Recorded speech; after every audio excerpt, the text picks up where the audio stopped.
I'm sitting on my dad's bed in the convalescent home, holding a bag of Oreos, thinking about our talk, and how he wouldn't let me get a word in edgewise.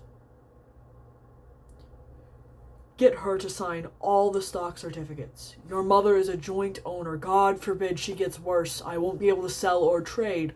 I pray she lives to be 100, but they took her away from me to emergency the other day. I think it was Tuesday. But I'm stuck here in this godforsaken pigsty with a broken hip and nobody tells me anything. Have you gone to the hospital to see her? Bring her the papers. They're in my sock drawer. Dad. My father holds up a trembling, translucent hand to silence me, and his mind leapfrogs to more mundane matters. Have you been watering the lawn at our house? Twice a week, and don't let the sprinklers run and flood the sidewalk. You get distracted. I know you discovered my Penthouse magazines. When I was a teenager, it was a long time ago. Your mother thinks it's funny. It makes her smile. That smile was like a haven for Dad. He sought refuge in its calm after the trauma of surviving the Holocaust that swept away his parents and brother Jaime. Then 3 years in the malaria-infested jungles of New Guinea, where he served in the American Army after emigrating here from Germany. Mom said she married Dad because she felt sorry for him. But I know the tug of war they battled for 58 years on a field of love. Though, at times, it got kind of muddy. After Dad broke his hip, Mom suffered a major heart attack. I thought they'd enjoy each other's company in the convalescent home, so I arranged for them to share a room. But as soon as they wheeled Mom in, they volleyed verbal cannonballs across the bow of each other's bed like pirates battling a British man-of-war. Dad resented having to share the spotlight for sympathy.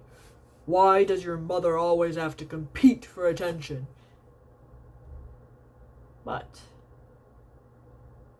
just before visitor hours ended, I peeked in on them, and they were holding hands across their beds and snoring loudly together. Pure love.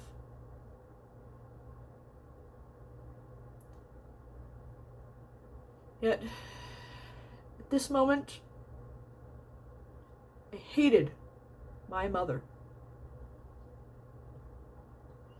I especially hated my sisters because they weren't here to support me as I tried to muster the courage to say the hardest words I would ever say. Dad, I can't sleep in this place. I have a temporary roommate who is battling brain cancer. They have him pumped full of morphine like me, but he moans all night. And the food, gives me the runs. I ring for the orderly every few minutes. Dad! I raise my voice, then quickly soften. I clasp his frail hand and lace my fingers in his and stroke his fevered brow.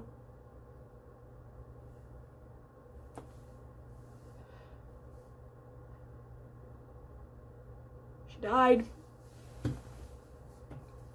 Mom died.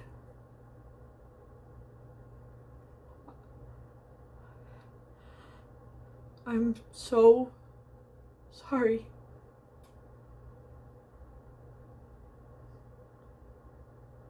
My father gasps.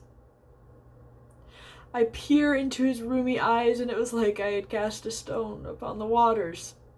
Ripples of pain drift back to me, and then the dike breaks. Dad howls like all the pent-up fear, love, and emotion is just gushing from the gaping hole in his heart. I wish I was Hans Brinker in the Silver Skates movie, but my fingers couldn't plug those leaks. I cry with him. Glancing around, no one stirs. Behind the curtain separating the other patient, I hear soft moaning. Perhaps the guy with the brain tumor is communing with my father. I feel sorry for both of them, floating in pain and unfathomable despair. Unmoored. I try throwing Dad a lifeline. Hey, old ox. He bobs to the surface and stops crying. That's what she calls me. Old ox, he rasps. I sign every birthday and anniversary card with that nickname. Why do you think she calls me that?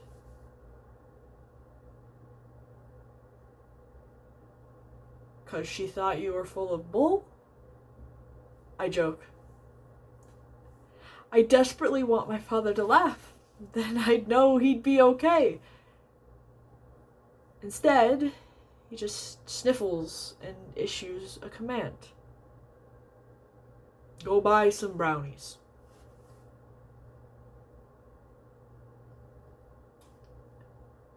Brownies? I just told my father that his bride of 58 years has passed, and this is his reaction? The old man divines my thoughts. To celebrate a sweet life. I don't think I should leave you alone. Where am I going to go? I can't move. But you can take me home. We can stop at Brown's Bakery on the way. Wojciech. My father calls me by the Yiddish term of endearment for a young man, but now the roles are reversed. I can't. You're too sick. Besides, Brown's Bakery closed years ago. I think it's a tattoo parlor now. Please. She loves brownies with walnuts. Go. I'll be okay. I head out the door after telling the nurses I dropped a bomb on my dad. They just shrug. They know he's dying, though they don't tell me his body is shutting down. It was like he had been racing my mother to the end of life. When he passes 10 days later, I figure he died of a broken heart after losing that race. But now I have a mission. I come back with Oreo cookies and settle on Dad's bed. He's dubious. I asked you to buy brownies, all I could find at 7-Eleven. I would cook them myself. All you cook is scrambled eggs, toast, and coffee. That's it. Besides, Mom liked Oreos. She dunked them in her coffee with milk. She has a sweet tooth. She's a sweet woman.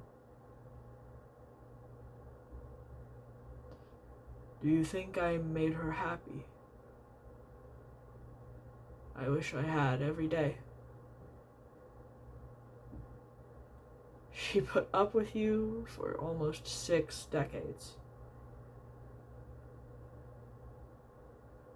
Maybe because Paul Newman wasn't available? A thin smile plays on Dad's wan lips. Then he's racked by a vicious cough. I reach for him, but he waves me away and opens up the Oreos and offers me one. Have a cookie to celebrate a sweet life.